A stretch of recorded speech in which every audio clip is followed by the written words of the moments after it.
Hello, everybody. Welcome back to Reality Realness with 3 S's. I'm your host here, Chantele Francis. Up top, we got Jonathan today. How you doing, Jonathan?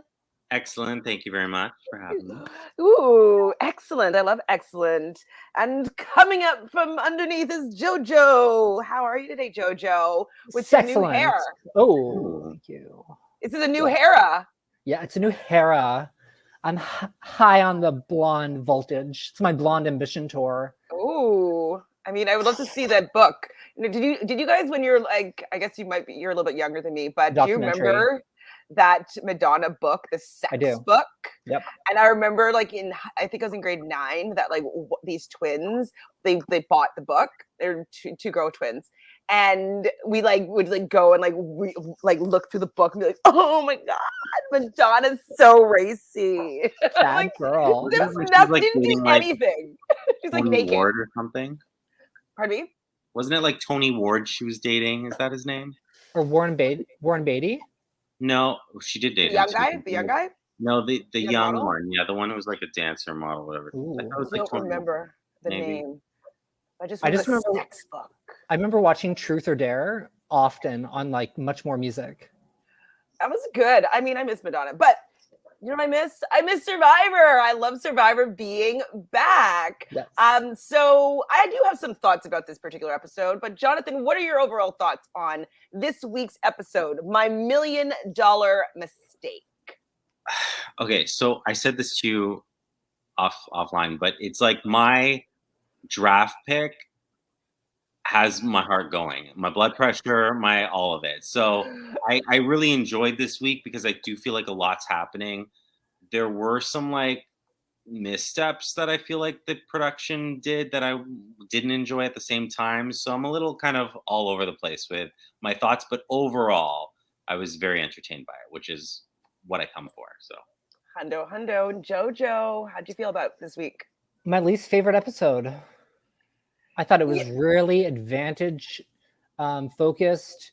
I got a little lost. I was like, I actually had to watch it twice because I was on my phone. So that's not a good thing for. Yeah. This is it. Okay. What I love about Survivor being back in general is that there's something about the cameras that they use is very familiar, and like the shots that they do is just very Survivor. It's familiar, and I've been missing just watching the show. But I have to agree that I'm never the person that loves a gazillion advantages. And so the fact that they're like just like hiding them in plain sight, it's just making it a little bit more like, you know, snakes and ladders that they're playing. And like, you know what I mean? They're just playing like booby trap. And like, I don't know. It's making it less Survivor for me and more like who is going to get screwed over most by the beware advantage. You know what I mean? Yeah. I think it's also hard to game advantages when not everyone's aware of them or know that they're happening. Like Evie could have told Deshawn last week that don't say whatever this is, or if you find an advantage, don't take it. So now Xander can never vote. Just things like that. I'm like, finding moments to game it, sure, but when not everyone's aware of what's going on, it's not. I think my biggest issue was the placement of like it's in the open right by, like it's right there. So like I'm like by your foot.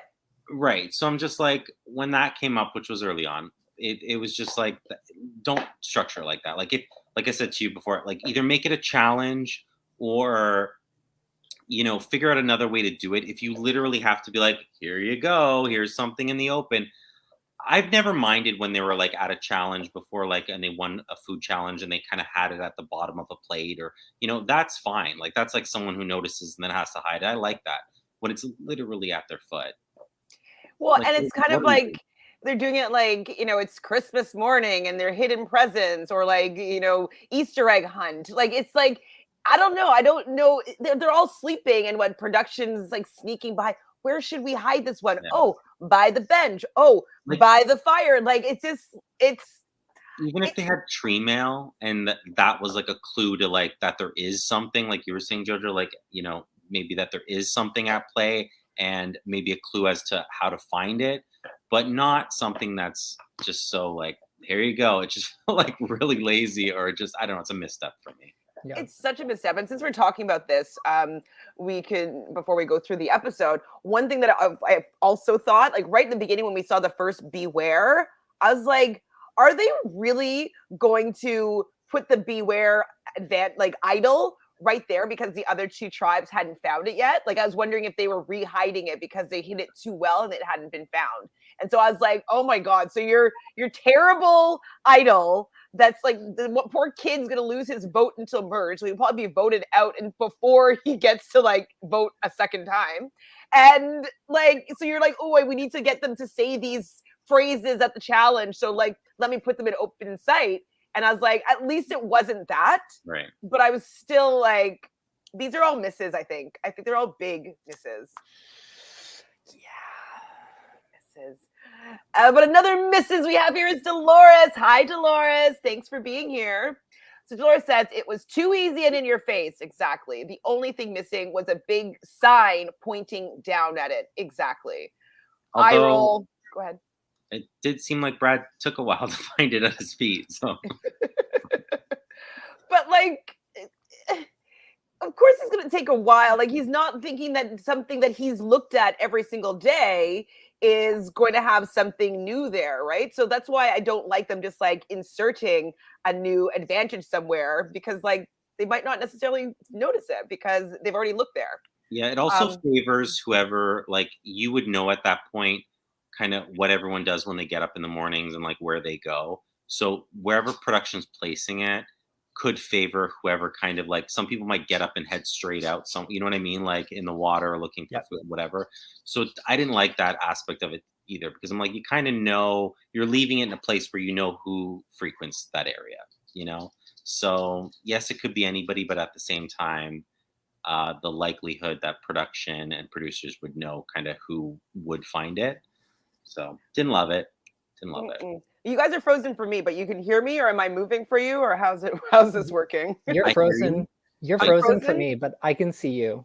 Or no, sorry, I can hear you. Me. Okay, so frozen picture, but we're still good.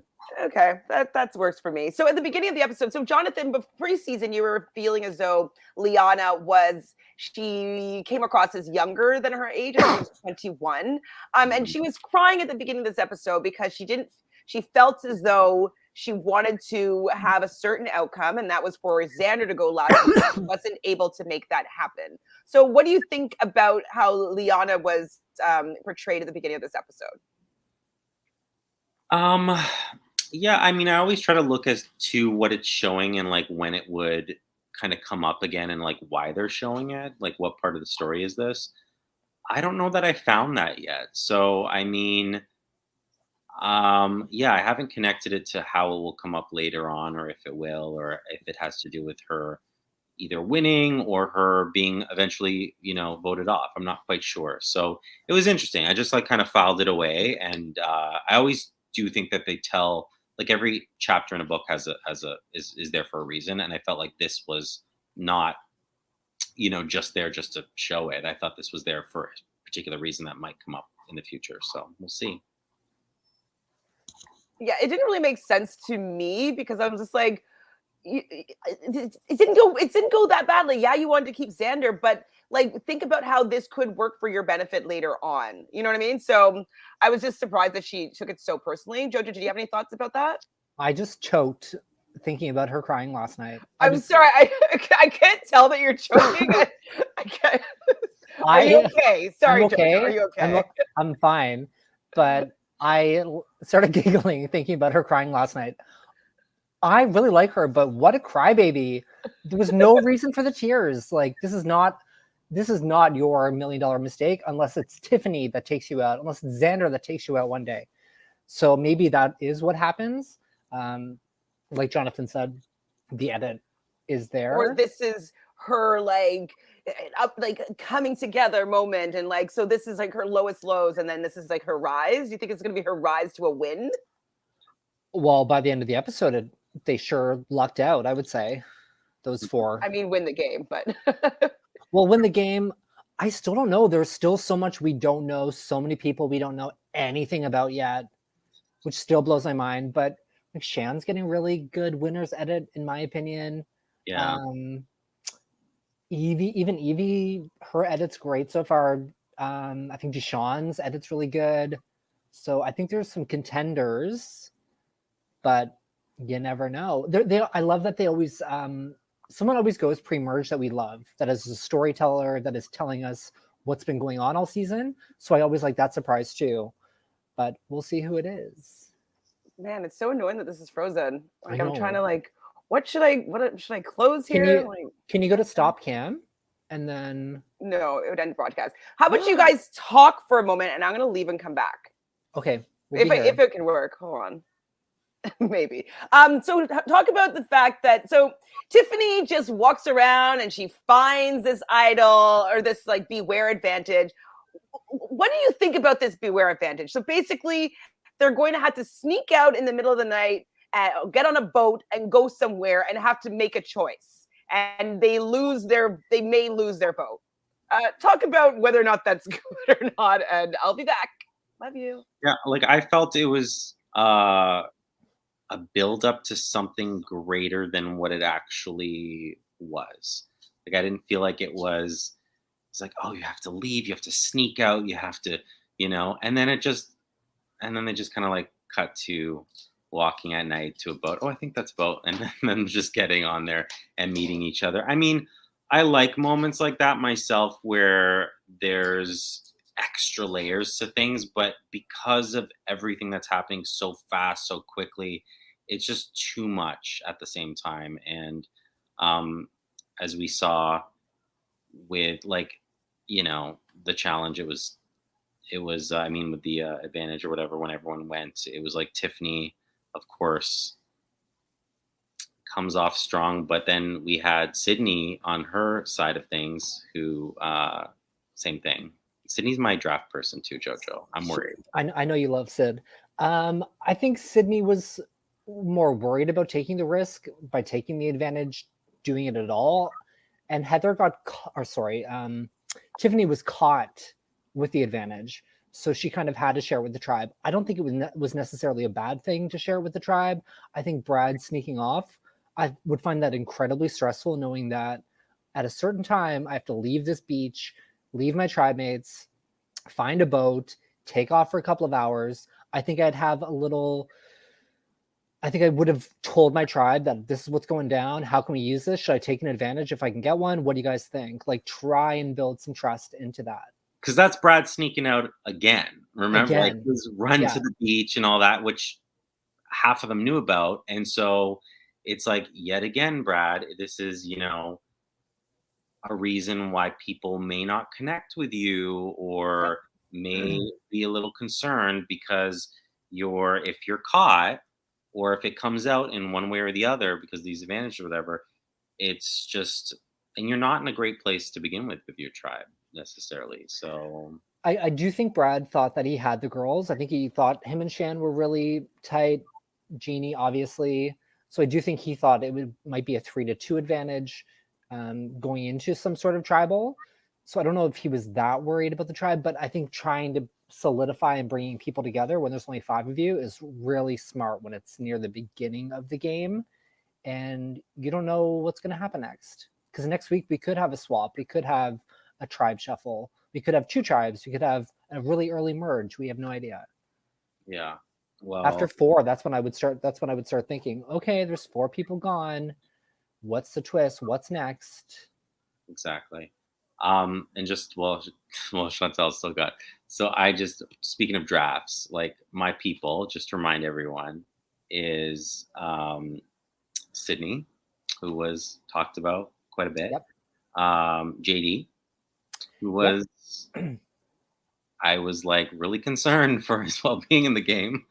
And Danny, and we even saw this early on where Sydney, what's his name? Who went up to Sydney and told her? It is Nasir.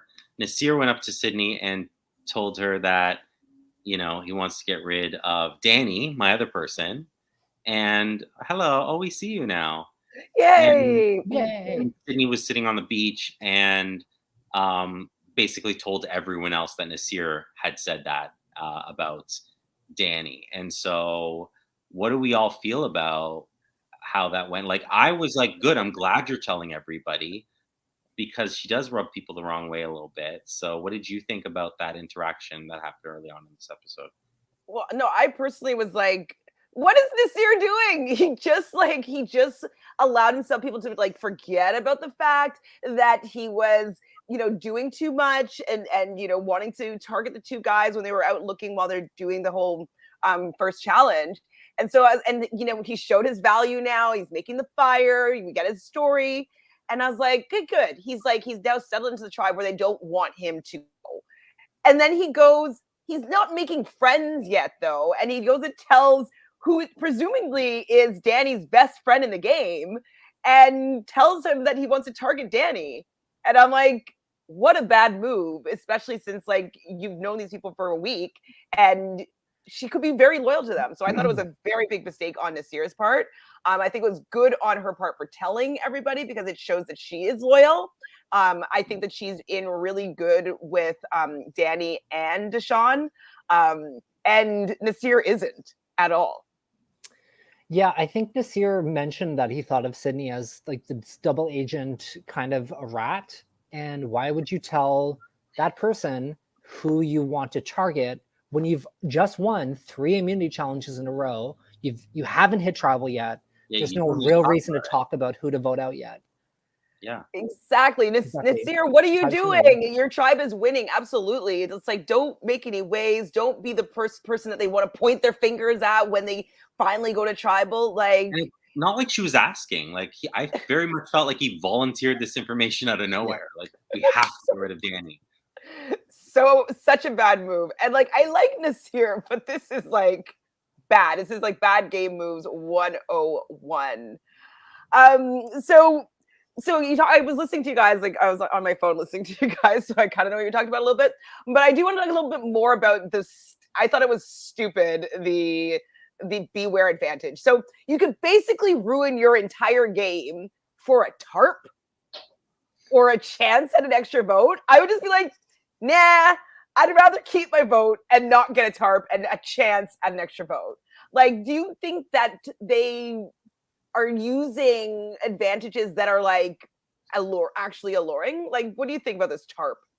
I mean, some seasons a tarp, when you're in a type of environment that it's just torrential downpour. I don't think, where are they in Fiji? I don't think Fiji has been like that before for them, right? Like, it's not that kind of weather right now. They've been in certain areas before where it's like, oh my God, you would take a tarp over food or anything, really. But I don't think that's where they are. So I don't know that it was the most enticing item that they could have bought. And then to like throw away your whole game for a chance at a tarp. Like, it just seems so silly. And so it's another prisoner's dilemma. So it just seems like every episode there is going to be some sort of like prisoner's dilemma, whether it's going to be the summit walk. This case it was. What did you think about that resort that they went to in the boat? It was like well lit and like they had like this beautiful moment where they got to decide. So the choice was, if they all choose tarp, they all get tarp. And then if one person chooses tarp and any of the other two people choose extra vote, the other two people get extra vote and the tarp person gets nothing. Correct? That's how it went down? Yeah. Because it's like... And that's what ended up happening was 2 people picked tarp, I think, right? And correct. Then, yeah. And now, then so no one got a tarp. Jojo, you are a Tiffany super fan. So what do you think about her kind of how she played this whole round? Because I feel, well, what do you think? I love that Sydney said, like, you want to protect your vote, though, obviously. Like, you can't lose your vote. She said, I could. I like that Tiffany thought, like, no, I can do whatever the hell I want. I'm here to play Survivor. I'm about taking risks. I appreciate that type of gameplay, and I like hearing about it. I like hearing people in their confessionals say that, yeah, it's Survivor. Let's risk it. I think she wanted to know if the vote was going to be out there. I don't think she cared for Sydney. I think maybe she'd be cool with Brad getting it. And I think that's what her mentality was. At least it would be out there and she would know who had it. But it's not really going to help her now.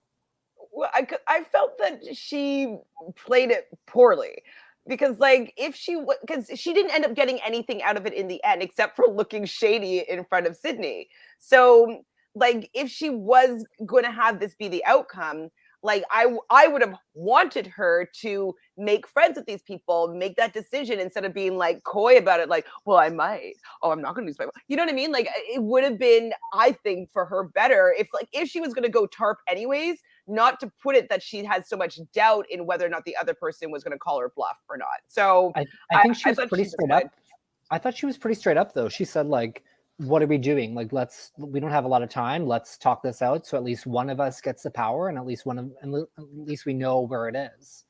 But she did tarp. She did tarp. She got nothing. Yeah, she ended up protecting her vote. And she made it seem as though she wasn't going to do tarp. Right. Yeah. And so it just made her look shady, I think, in front of Sydney, and she didn't even get to the vote. I want to see them merge on the same team. To see if it's going to come back to haunt. Love it. Yeah. So Sydney in the preseason, not a lot of people were liking her necessarily. They thought that she might be kind of sneaky, kind of shady. I like her. I'm like interested in what she has to do. I want to know why people, even on the island, are a little wary of her. Like, I don't think she's really playing a double agent this year. I think that she's not in alignment with you, and you keep on telling her stuff, and she tells her alliance. But yeah, even with your other girl, Hannah, is that her name? The mom? Heather, with the other girl, Heather, wanting to like vote her out next. I do want to see what she's doing for them to be feeling that about her. But so far, I'm enjoying her confessionals. I like the fact that she sees the beer advantage. She just picks it up, opens it up. And I'm like, oh God, she sucks that she didn't even know that it's like you don't have to do this, but she just didn't want Nasir to pick it up. So I like that. Yeah. I think she's probably like a very kind of blunt person. And for me, that's what I appreciate. And I like those people. They aren't the warmest people in the world. Myself included. So I can appreciate that, but I think she like knows how to play the game.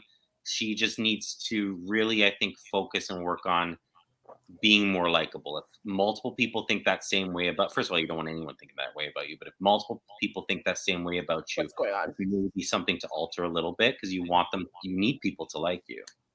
Or at least the right people to like you. So I just want to see more why she's rubbing people the wrong way, because what I've seen so far about her, I like her. Like, I'm interested in what she's going to do. I want to play the game. On that tribe, we probably know her the most or the best at this point, I would say. Absolutely. The tribe keeps it. Well, maybe her and Nasir. Nasir were just like, like I don't know. Okay, so question. Deshaun got a good edit this time. Yep. So, sorry, this is kind of funny. So I made it just in time. I just stumbled across Brad's dummy on the sand. So what did you think about Brad before he leaves to go and do this Prisoner's Dilemma summit and making kind of a dummy of himself? And then referencing Ferris Bueller's Day Off, which I appreciated because I've literally seen that movie probably 500 times. It was one of those movies that I put on repeat. Like I just would watch it all day long, the same movie over and over again. I don't know why we did that as kids, but I did it all the time. So yeah, what do you guys think of that? Well, I just finished watching Jailbirds on Netflix, and they do that in jail as well. And then they go and sneak and hide under other people's bunks when lockdown comes, so that you think that they're in their bed. But I was like, I just think he's like out there, kind of like for fun and just trying to like, like he's really thinking of it as like a game, that he can just kind of play however he wants. And I don't think he's necessarily like, yes, I'm sure the money would change his life, but I don't think he's there for that. He's there to kind of play and have fun. And I could appreciate moments like that. So you too, Jojo? Did you watch Ferris Bueller like I did? Yeah, of course. Clueless was that movie for me. I definitely watched Clueless on repeat. I have it on VHS. Like I know the entire movie by heart. I had Still. VHS, DVD, Blu-ray, I think, at some I point. saw it in the theaters 3 times in a row.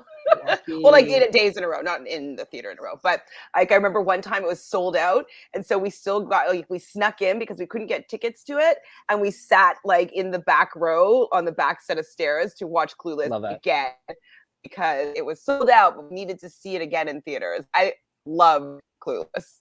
It's damn good. Anyways, I think Brad was super paranoid in general. So I think, and I do think he was out there to have fun, but it also drove him crazy. Yeah. I mean, I would have loved if somebody stumbled onto that that dummy. I also feel like it's such a nothing sandwich of an advantage that I would have told my tribe about it. I would have been like, hey guys, I just stumbled onto this. It's kind of shitty. So I'm gonna be leaving in the middle of the night. Like, did it say that you had to be undetected? No. So, and you're bringing something for the tribe, which is a tarp potentially, or something for yourself, which is the boat. So, because we do see later on how that comes about when someone doesn't tell their tribe about. It's coming. It's coming. So the first time we start seeing your guy JD is when he's having a little bit of a tantrum over not being able to find the idol. We knew up until that point nobody had found the idol, but then it seems like Brad finds it and Jeannie is nearby. So do you think this is where they originally hid the idol, or do you think that they are just moving these idols around so that they'll be found more easily? I think I would hope that they wouldn't be moving them around, but also people are actively looking for idols at this point. Yeah, I think if you move them around too, you might be like in a spot where someone's looked 100 times, so it's can get really kind of dangerous. I mean, it's so yeah, I would think that they would probably leave it and know that they put it in a spot that eventually someone will look into. So. Hi, Adrian. So Adrian says, I like Liana. Her and Evie are in the best position at Yase. I mean, Yase needs some help, though. I mean, I like Evie. I like Liana. I even like Xander. He's on my team, so I'm going to have to like him a little bit. And Tiffany. But Tiffany worries me. Yeah. Tiffany worries me. I don't like Tiffany could be like, you know what, Xander, they want you out. Let's flip and let's do, you know what I mean? Like, you don't know what Tiffany's going to do. Yes. I mean, you love messy. It's a gameplay. Yes. Jojo loves messy. That's why he lost his messiest players already. I actually I feel like this is the one draft that Jojo might not win. I don't know. I mean, I'm just saying that just because, like, yes, I feel as though Tiffany will rub enough people the wrong way or like be playing too hard that people might take that chance to take a shot at her. And I can see that happening. Or they want to bring her to the end because they think they can beat her. I don't know if she's that person. Heather would be more that person right now for me to bring to the end than Tiffany. Just so unpredictable. Tiffany would really worry me if I was there. And we said it last week too, the whole element of feeling like I need to micromanage or babysit or however you want to say it, someone's kind of game because I'd be afraid of what they're doing is exhausting when you're already in an environment that's already exhausting. You don't have even rice necessarily to rely on. I don't know. it would be really hard for me to keep Tiffany with that kind of behavior. Yeah, you know that I would be like, get her out of here. Too unpredictable. No, out. I would not want to play with. I would not want to play with Tiffany. Yeah, but watching. No. But do I love watching her? Yes. Yeah, for sure. Okay, of course. Sometimes we're talking about games. Sometimes we're talking about likability on the TV show. So yes, I appreciate anybody doing stupid sloppy moves on the game show. But if I'm critiquing their actual actions in alignment to winning the game, that's something a little bit different. We should do 2 drafts. Who's going to be the best entertainment and who's going to be the winner of the game.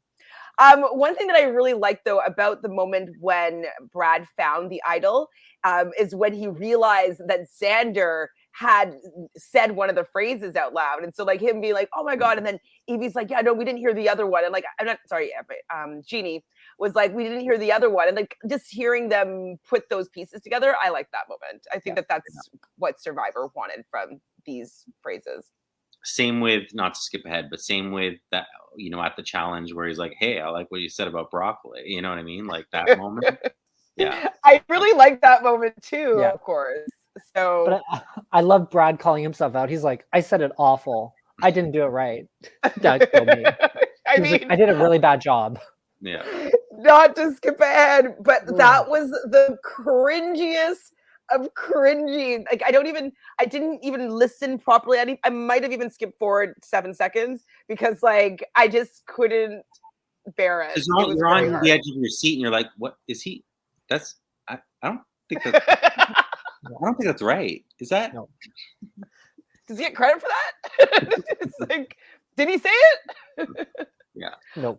What did he actually say, Jonathan? Can you repeat what he actually said? I don't even remember. It's good. Like it was a lot of.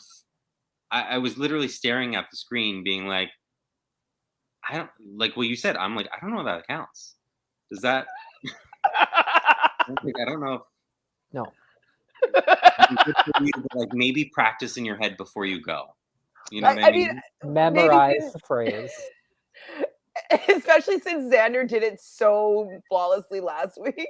You would think that he would have done a little bit of practicing to see how well it was executed before. And Xander this week clearly thought about, how am I going to say this again? You know what I mean? Oh, you know, I'll bring up the fact, I'll reference it. You know what I mean? So what happens the third time? Like you're referencing it. Like I think you have to wait. Like, I think you have to wait until you hear both. Are you allowed to? Yeah, I would assume so. It's like, well, you know what though? At this point, though, now that they found who the two people are, and then he's going to realize, oh shoot, Brad's voted out, so it's going to probably have to be rehidden. I'd assume so. Yeah. Annoying. And then, so if the third tribe finds it, they'll say the phrase, and then you'll have to say it. You're just going to be like, like, you know, just saying it. I can't believe these butterflies are just dead. Like, oh my God. He's so eager to make it happen. But I mean, you know, the other thing is you can hold off on it too. So if someone finds it and they notice, well, Xander has it, and they don't want Xander, like we talked about week 1, if they don't want Xander having that power, they could just like sacrifice their own, you know, and say, I'm just never going to say it. So Xander will never get it. And maybe I want to protect the women or over on that tribe, perhaps, or, you know, you never know how it's going to play out. So I'd take the idol. I'd be like, give me my idol. Oh, let's all do this. No, the thing is, you could say to the women, like, look, this is what was happening when you finally merged them. I wanted to protect all of you, so I made sure that he never got the idol. It is a valid tool that you can have. Yeah. My question though is with the I didn't notice this myself, but I was watching another podcast where they said that the wording of the idol sounds like it's a third of an idol. So does that actually mean it doesn't work, or does it? From what I thought of, like that whole idol thing was, it's activated when all 3 phrases are saying that each person would have their own separate idol. So how do you guys see that? They all activate. Yeah. That's how I understood it, but somebody was like questioning the wording, and I was like, I didn't notice that myself. So Brad immediately tells Shan about finding the idol, and I was like, cool, okay, great. You know, he feels as though he has a strong relationship with Shan and a strong relationship with Jeannie. Those are his 2 people. They're the threesome running that tribe. And then he goes to his pocket and tells her about the beware advantage, and I thought that might have been too much. I don't think that he should have pulled out the second thing, because I was like, you can't, not too much. Like, give her a little bit of information, but not too much. You agree? Tell me more about Jojo. Yeah, I mean, he got an extra vote. He could say like, or steal a vote. He can say, hey, let's use this together. La-di-di-la-di-da. That's the information. And then hold off on the other shit until it actually comes into play. I think what JD did was brilliant. We'll get there, I know, but I thought that was great for him to just throw away his game to Shan and say, pick me. She is absolutely the power player in that tribe. For sure, but we will talk about it more though. I'm worried about this particular move though. I'm worried, but we'll see. We'll see what happens. So what else happened in this episode? We talked about Brad making the fake body, hilarious. Okay, the whole prisoner's dilemma. I just don't think that we need all these advantages every episode. I know that they want it to be fast paced. I know they want it to be the most dangerous season. I get that, but I don't know. What do you think that they could do instead? Because I don't think that going on the summit is landing that well so much. I haven't seen the payoff from it be that great, because people that are getting these extra votes, they can't vote because they are waiting for an idol to be activated. So like you even got to steal a vote. You can't even steal a vote when you don't have a vote. Like, so I just like, I don't know. It's kind of not landing for me. They're forcing them to play by, making the season shorter and how many days they're on the island. They're forcing them, and he's even said, like, we're forcing them to play. They're not gonna have that extra day of just, sitting around or whatever. And what they're doing with the advantages and all this other stuff is trying to spark that kind of, like, you need to make a decision. And even when, which we'll talk about later too, when the game within a game, and you go to the website, which again we'll go through later. A lot of Jeff's videos on the website is like, you have to say yes or no. You can't say maybe. You can't say it depends on something. You have to say, would you do this? Yes or no. And it's like, you can tell that's the theme of the season, is like forcing yourself to make a decision, go with it, and do something about it. So no just kind of sitting around and letting things happen. Is it too much? In my opinion, absolutely. It's a little chaotic. It's you can spark kind of game play by doing other things, changing things up, like, but it is chaotic. And I do feel like they'll like change up the tribes really soon, because they're eager this season to like make a lot of things happen quick. So yeah, it's too much though. Go ahead, Jojo. Yeah, I would love to. I don't know. I want to see some more. I just want to see different advantages. I would love for the tribe that wins immunity gets to elect 2 people to go and vote at tribal council. Things like that can actually like change the game, instead of just messing up people's tribal councils and the votes and the shock factor that comes along with that. Yeah, I think that for me, missing what I find really compelling about the show, and that's people making decisions that have to affect their game, and not in this way though. It's like to the people. Like, I don't want you to make, I feel like they're playing, I mentioned it already, snakes and ladders, and like there's a booby trap, and like, oh, like, do you look at the booby trap because it's not the type of game that I love to watch or love to play, because it's a little bit, for me, too chancy. Like, it's like, I don't like, oh, so I'm going to be taken out by some stupid chance thing that I didn't even know about. Yeah. Luck base, right? Like, I just don't like that it's all now down to chance, down to luck, down to a stupid, do you make it a tarp, get not, making a dead body, get caught, people mad at you. Like, I don't know. It's not necessarily getting the drama that how I like to see drama in my game shows. I'm enjoying it because it's Survivor. We haven't had Survivor in a long time, but I think they just need to like chill.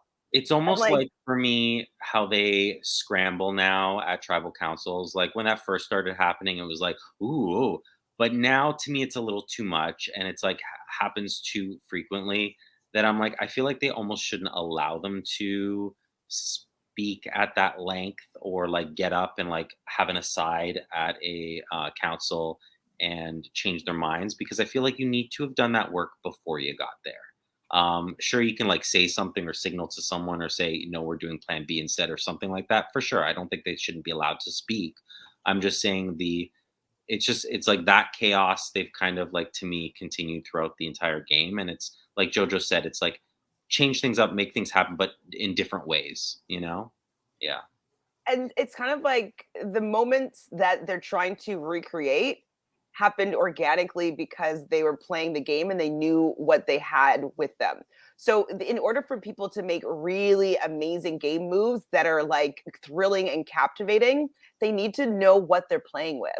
And so what's popping into my head is when Kelly Wentworth was able to idle out it's the guy with the toque. I can't remember his name right now. And she like had 9 votes against her, and she was able to get out. What's his name? Do you know who I'm talking about? Yeah, but I don't remember his name. Sorry. Help us, comments. Joseph will know.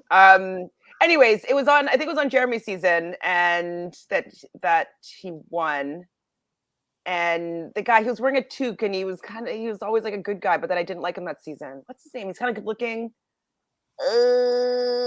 Anyways, but the point is she's only able to, like, it's only a wow move is because she knows that an idol exists. She knows that it's a possibility that she's going to be getting some votes, and she correctly played an idol.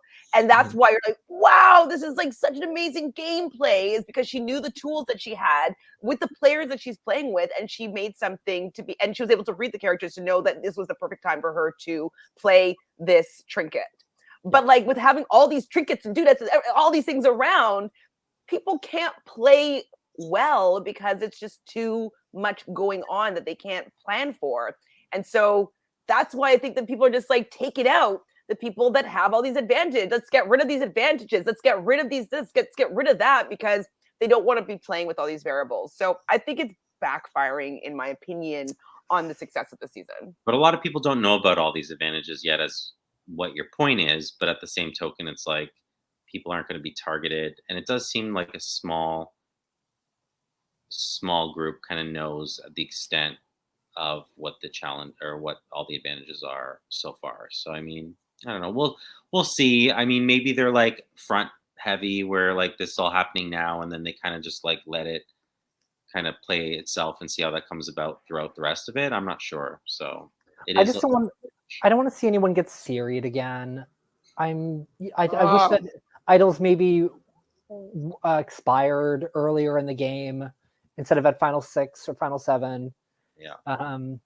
Maybe even changes like that. Like, this is good up until you merge. So how are they able to get so many of them? Like, I think that it's fine, I guess, to have one hidden at each camp. Fine. But I wish it wasn't just hidden. I want them to work for it. I want them to have a clue. I want them to be swimming across the lake to like the tree branch that looks like waving a hand. Like, I want them to follow the clues I want them to work for their idol.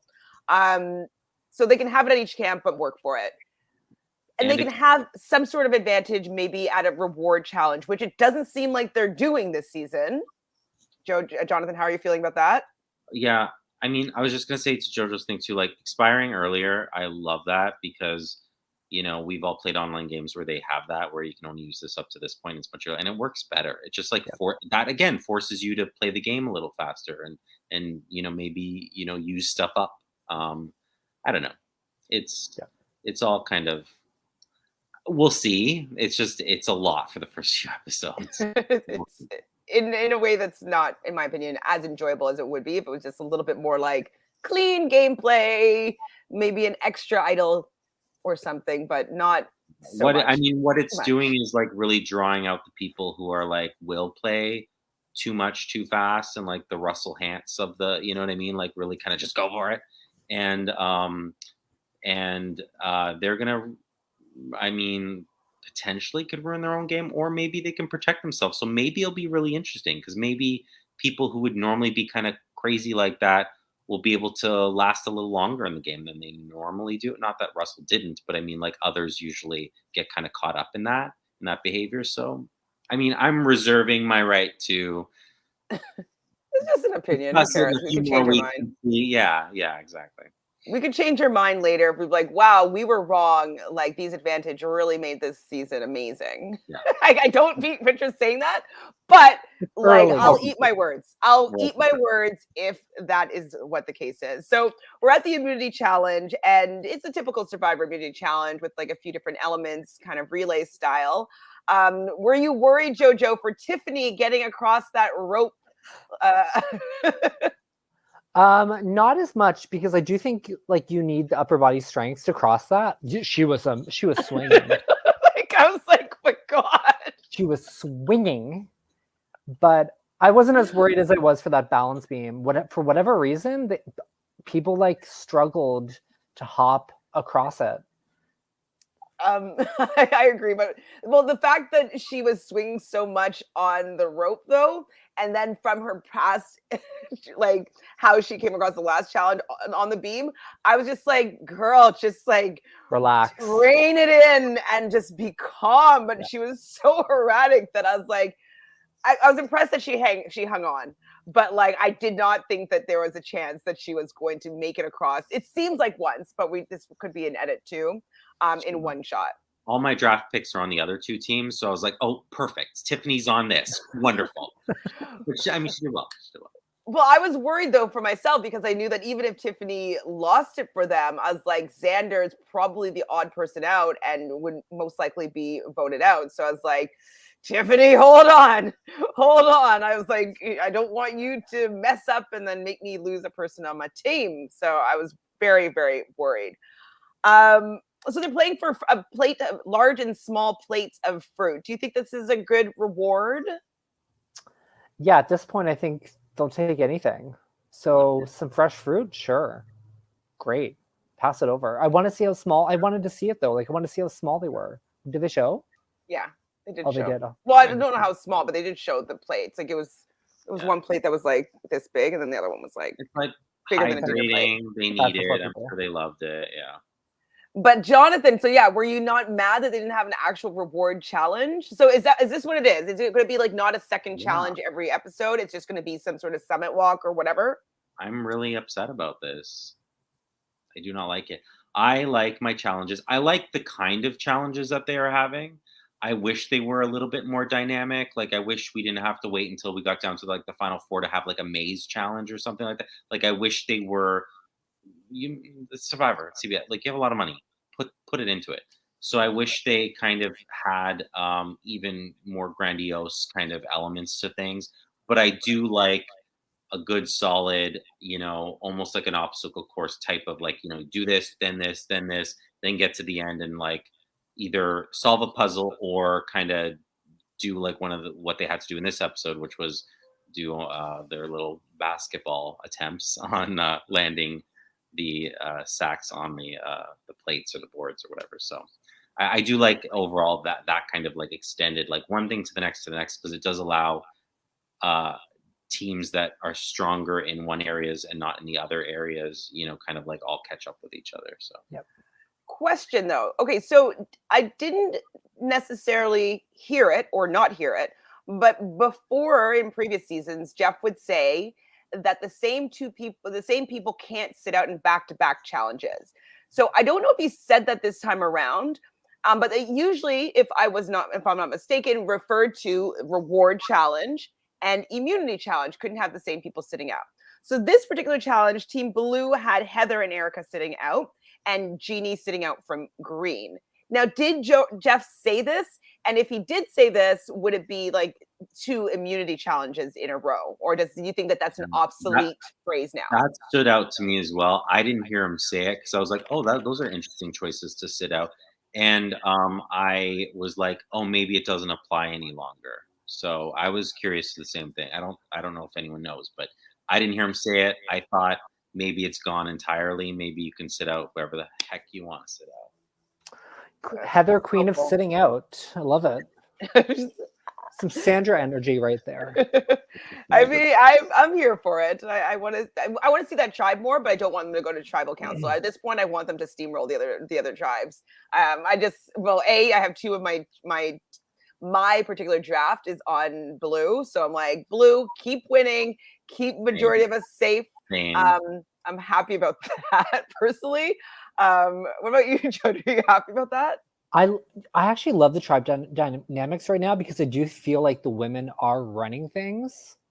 We don't know a lot about Blue, but I've got a feeling that the girls, at least Erica and Heather, and even Sydney, are all in good spots in their own way.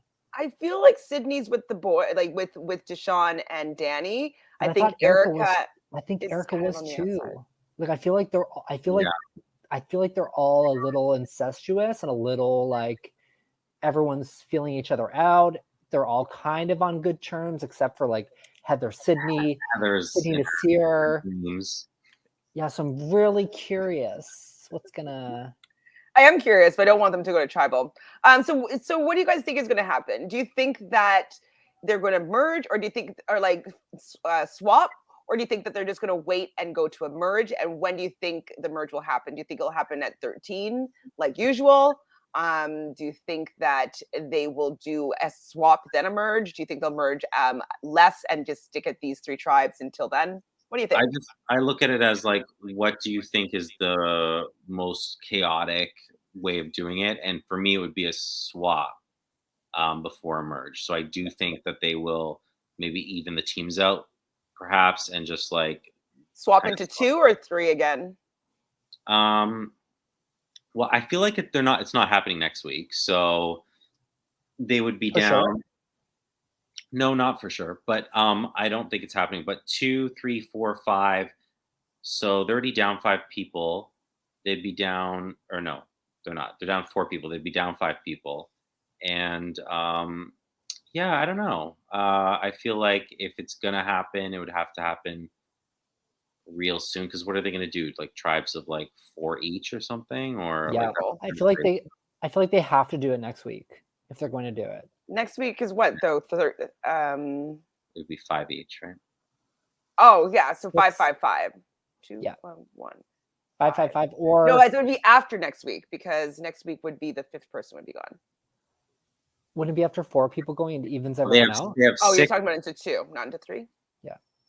Yeah, I was thinking maybe into 2. I think that I would love to see into 2. I prefer 2 tribes, but I prefer 2 tribes as well. This with people losing their vote, like not having a vote on a tribe of 4 is really terrible. Like it's like not And the fun. other thing with 3 tribes is that you could very well have the potential of Only your tribe.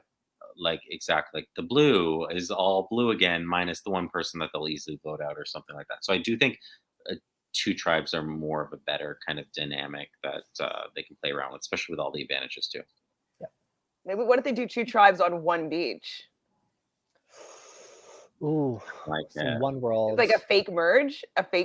Be like, Oh, oh, kidding, guys. You're just Poor living on the same Cheyenne. beach. remember when that happened to Cheyenne? Not full. I remember when it happening. I don't remember the dynamics of it. Thailand, she thought she was saved. She's like, oh my God, we've merged. Like, thank God I'm ready to backstab my tribe. I hate them all. And then Jeff was like, oh, by the way, you're still in tribes. And then she got voted out. Brutal. That's what they should do, though. They want some Yeah, chaos. 100%. Like, because JD would probably do something that would get him in trouble. Joseph has some words about JD. So JD is so annoying as a player. He is so lucky to still be there. I think he knows they got him cracking one of those evil smiles when Brad left. I didn't see that, and we will talk a little bit more about that in just a second. So Tiffany does get some support from Jeff in this challenge, and it seems like, I don't know if they just cut to her reaction, but it seems like she's rolling her eyes to Jeff motivating her. I was like, is she rolling her eyes? Well, he gave her 3.5 on her jump. He's like, that's a 3.5. And she's just like, I roll. Like, I would too. I tell Jeff to shut up on the daily. I feel as if, because he'd be like, oh, look at this bag of bones. Or he'd have something snarky to say. No, but you'd probably be good. You are still good at stuff. But even like JD was like kind of very casual, kind of jumping off that podium into the water. He's like, JD, you have to like jump, like, you know what I mean? So I feel like he gets on everybody. But yeah, I'd probably not be having it with him either. So the equalizer at the end, as you mentioned before, Jonathan, was that they had to throw, I don't know, 5 or 6 sandbags up onto these awkwardly positioned plates. And as per usual, Team Blue, Luvu, wins this challenge. So they're not going to have to worry about going to tribal council ever, it seems like. And I really thought that Team Yellow, Yase, wasn't going to be able to do it. I was like, oh my God, I'm going to lose Xander. No. And they pull through in the final hours. Xander was able to get that bag on the plate. But Tiffany started it off. She got the first one? She got the first one, and maybe even a second one, I think I remember. But she got 4. No, I'm kidding. No, she I don't know. didn't. She at least got one. I mean, great. But this is the one thing though that I was happy about, just because I'm trying to preserve Xander, is that they might look at him helping the tribe and being like, oh, like we wouldn't have won if he wasn't here. So I'm wondering if maybe that might buy him a week, and maybe Tiffany for still not, she got the one up, fine, but she still had them in the behind, like they had to catch up because of her, her contribution beforehand. So I'm hoping that will buy Xander a little bit of time. Just hope so. All right, so they are going to be going back to the camps, and JD, we're on Team Green. Team Green is going to be the Yua is going to be going to tribal council. They got a week or a day off, but they're going to be going back again. And I thought that JD was like already walking a fine line, because I appreciate him being young and excited and want to be there and do stuff. And like, we'll learn in tribal council that his idols, and he wants to play like his idols, and it allowed him to not be bullied. I get it. Like, he is a super fan. He's very young. He's very eager. But when he goes to the well or to the washroom or whatever he's doing, and he comes back and he has a parchment paper like stuck down his pants, very obvious. Toilet paper. He was using it as toilet paper, clearly. And like, she was like, right away, Shan, what is that? And like reaches for it. I was like, oh my God, JD. I'm like, I'm trying to pull for you here. You're on my draft, but like, JD, come on. Like, why, put your shirt back on or something. Like, what are you doing?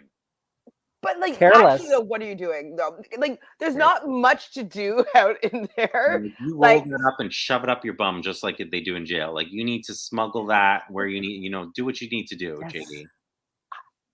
It just was shocking to me that it was such a blunder.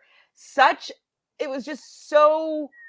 That would be on my mind the whole time. It's like, oh my God, okay, so I have this idol. Oh my God, the idol fell. Oh my God, like, do I put my in my sock? Like, put my underwear, put under my bra. Like, can I feel it here? Make sure I can feel it all the time. Like, I'd be constantly thinking about if I can feel where this idol is, or this glue, or whatever. Or I'd bury it like most people do, because they don't want to have moments like this. So I was just like, man, oh man, this is bad. Like, having said that, up to that point, yes, JD, mistake. But as soon as that happened, it was like, yeah, let me just come clean. This is what, I feel like he played the best possible hand that he could play once he was caught, what he needs to do. And it was a very, like you said, he like comes off as that kind of young, I owe you that, like, whatever, my life's in your hands. I screwed up. And I think that's what you need to do in that moment, if you're put in that moment, in that situation, which he put himself in. But well, Jojo, you really liked the fact that he said, oh, I'm so sorry that I did this. I know that I kept this from you, but like, here, Shan, you can hold on to this. And she's like, going to hold on to this until you're not grounded anymore, which I thought was a cute line. Now, wouldn't you think, if you were Shan in this moment, wouldn't that be the optimum time to vote out JD and keep that extra vote? If he did the whole thing that was like, well, I'll give it to you if I'm around for this vote, it just would show like he's playing and still, and conniving and planning. So I think he had no choice but to like give it to Shan, to give it to her. And you're right, she could have voted him out. And I'm like, she might be that savage and just do that, and rightfully so. But that's with the extra vote. Yeah, that's what I'm saying. Oh, he's like, no, she would save it. She doesn't need it. I think when you have someone like in your pocket like that, and she knows that she does, since their first travel together, he really was like, whatever you want. I do believe he feels like him and Shan have the best connection in the entire tribe. So she should take advantage of that, sure. I think taking out an idol is different than taking out an extra vote. True. So she does have her own prisoner's dilemma here. So she has to choose between Brad, who we saw earlier on this episode, showed her the idol, showed her the advantage, and obviously that he's completely loyal to her. And then she has JD, who she believes is loyal to her, but then she just finds out that he kept some information from her.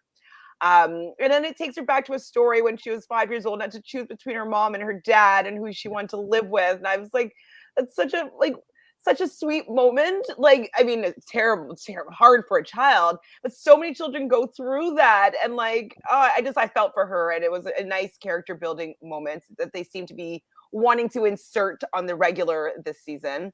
I did like that. But so how do you feel about her prisoner's dilemma here, where she had to decide between JD and Brad?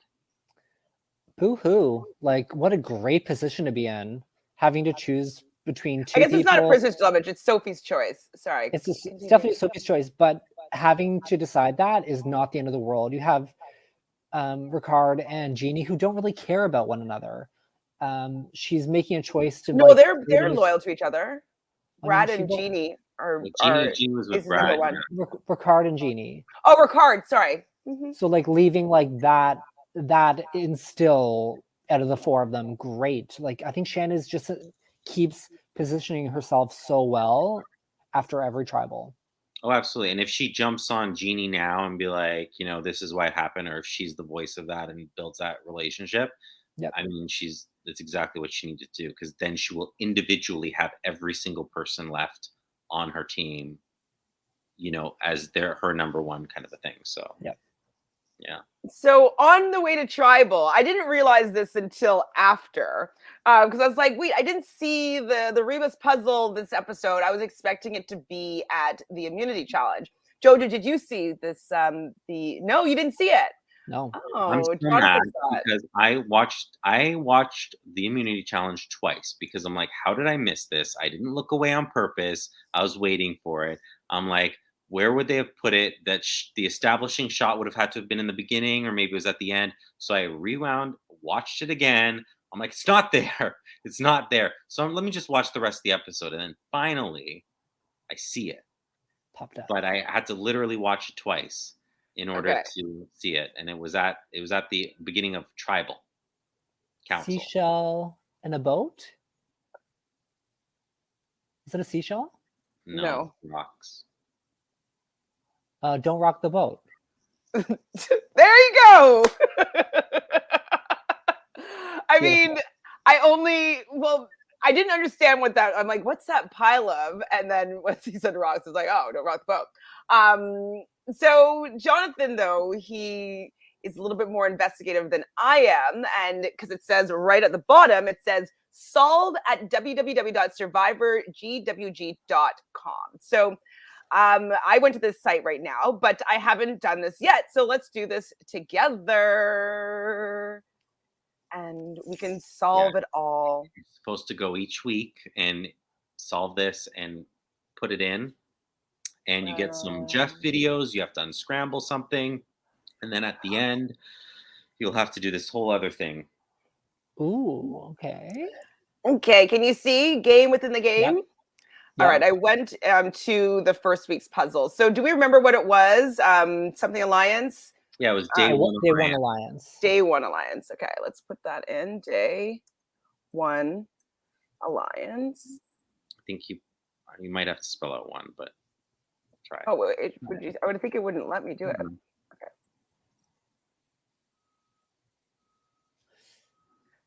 All right, nicely done. You're on the board. You've earned your first. Oh, you can't hear it. You're going to do your first word scramble.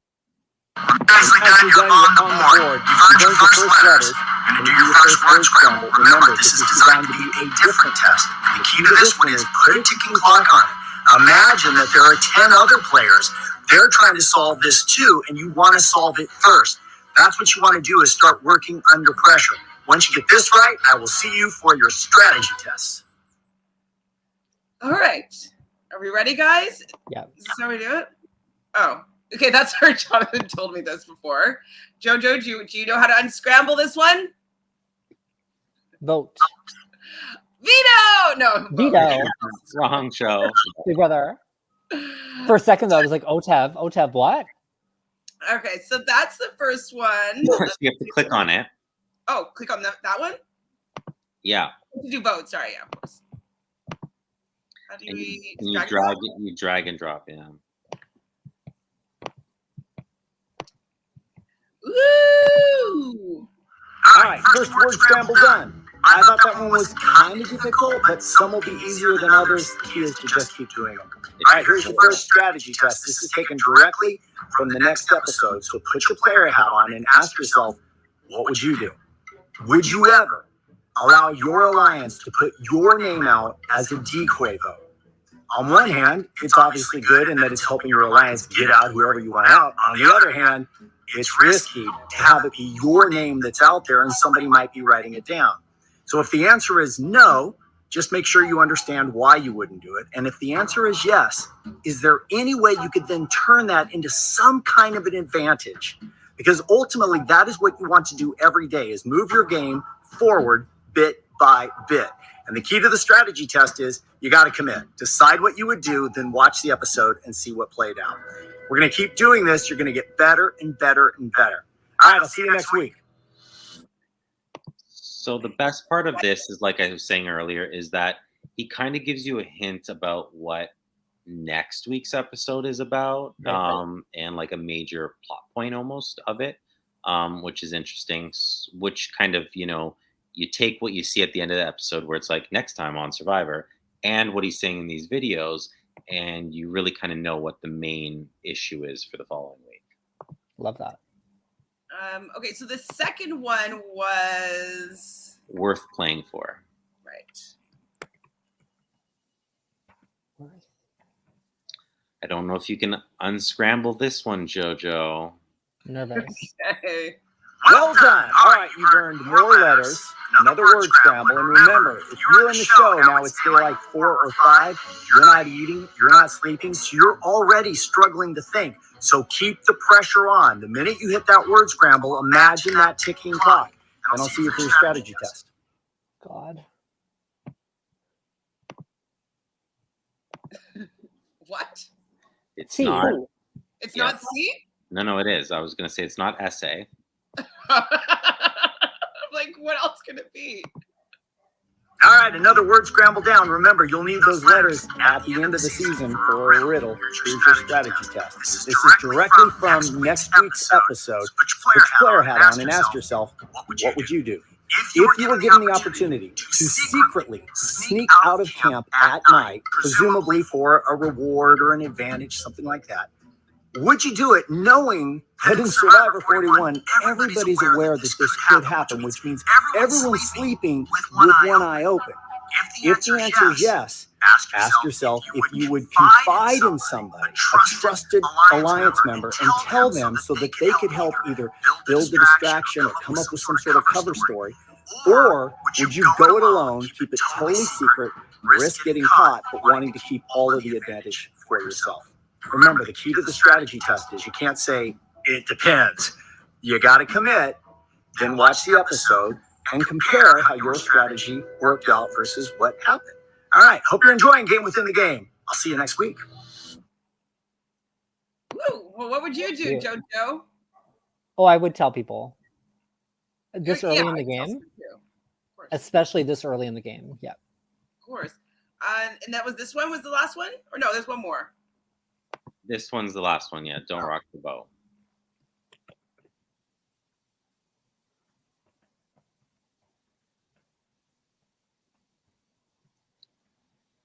He's a bit of a Kyland. Look at you, 3 for 3. All right, more letters earned. Another word to unscramble. This time for the word scramble, I want you to imagine me standing behind you, screaming your name, taunting you, trying to distract you, to make it more difficult, because if you get on the show, that's probably going to happen. Solve this. Strategy test is next. Easy. We already saw it. Earn. Or run. Which one is it? It's probably earn those Survivor stuff.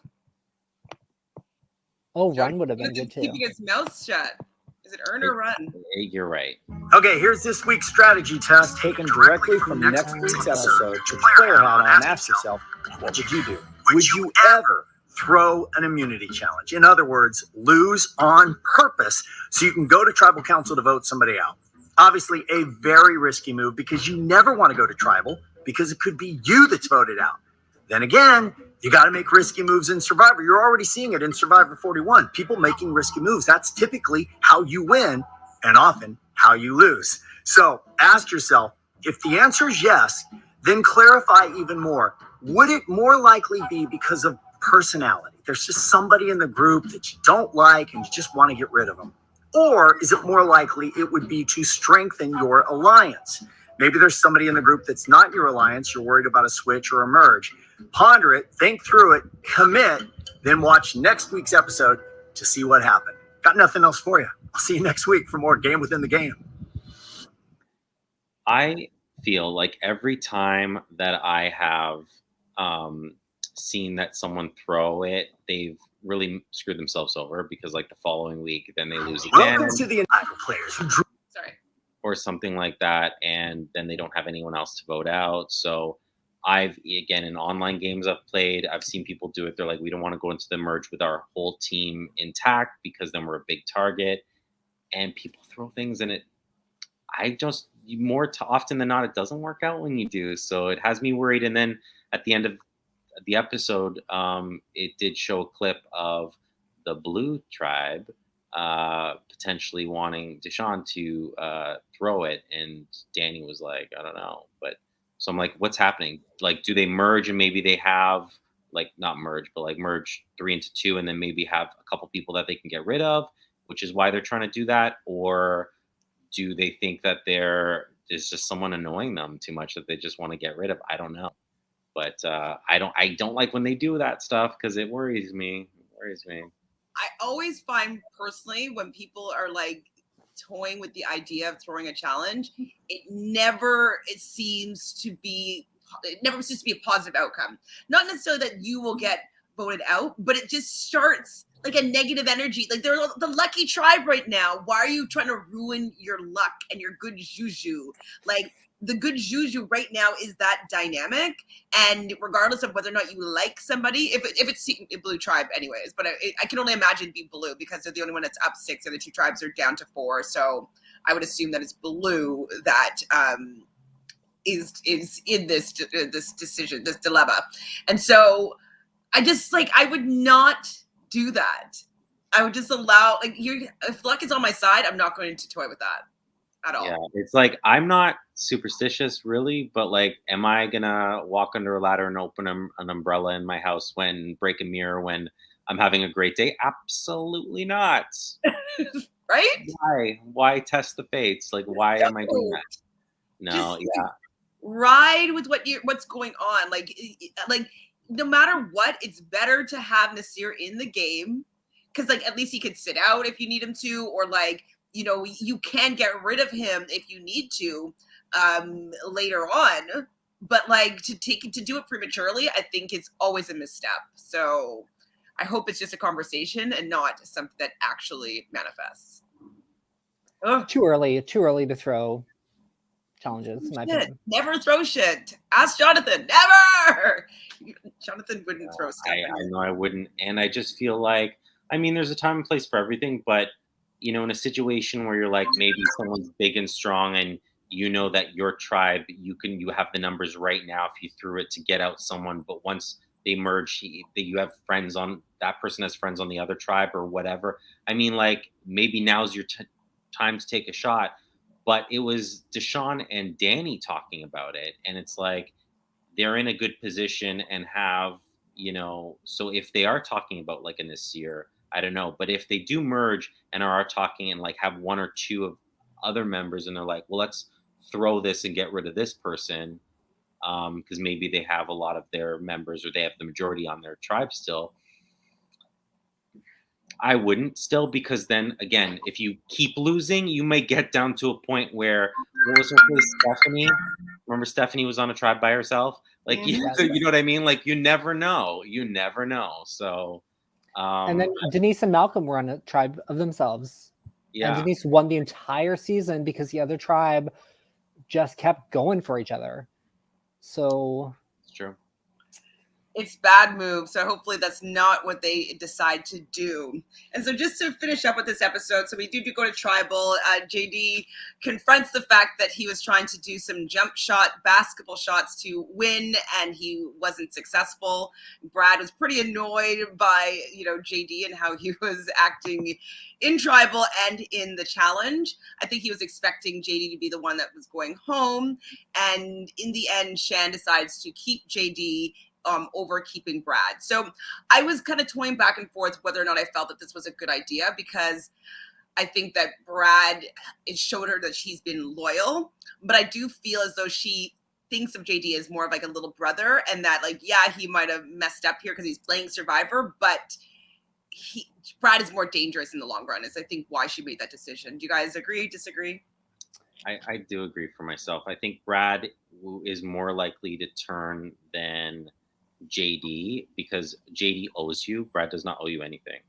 And so I feel like when you weigh that out, plus advantages and whatnot, and you weigh out the fact that he's been sneaky, he's been running around, and has been able to get things, on top of the fact that he doesn't owe you anything, is probably the most dangerous thing. So I would have made the same decision. I thought I was losing my first person for my draft, because I was like, JD's like 9 lives, JD, thank you. But I thought he was going and not Brad, but I thought Brad was totally going, and I think it's really smart of Shan to have JD there, because they will vote out JD before they vote out her in any scenario.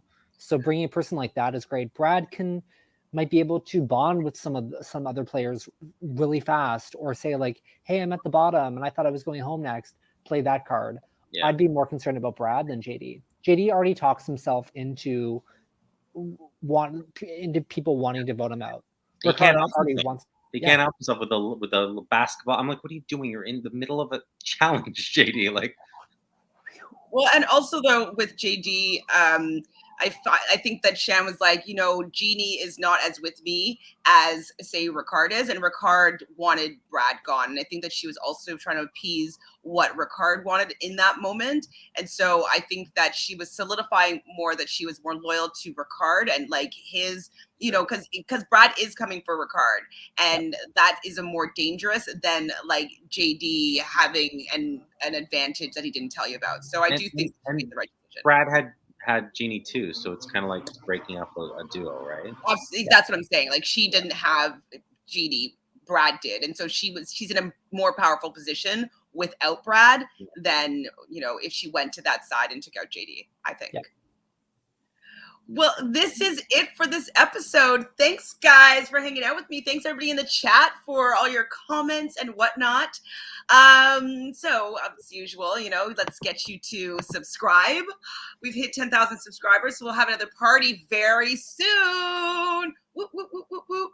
Do you guys have anything going on you want to share with the peoples? I don't have anything, but I know that someone in Australia is really busy right now. There's a queen there playing a game, loving her life. It's confirmed. No. 2-time winner. Oh, right. Sandra Diaz Twine is playing Survivor in Australia right now. I'm like, I forgot. True. So hopefully that'll be a fun season to watch. I think there's a lot of players coming back to play. I don't know if it's from all different franchises, so that's super duper fun. So put some positive vibes out. Blood versus water too. Correct. So I'm wondering how that's going to work. Like, is she going to have a family member that she's playing with, or blood versus water versus Sandra? But she's going to have a partner of some sort. So I guess that would be water.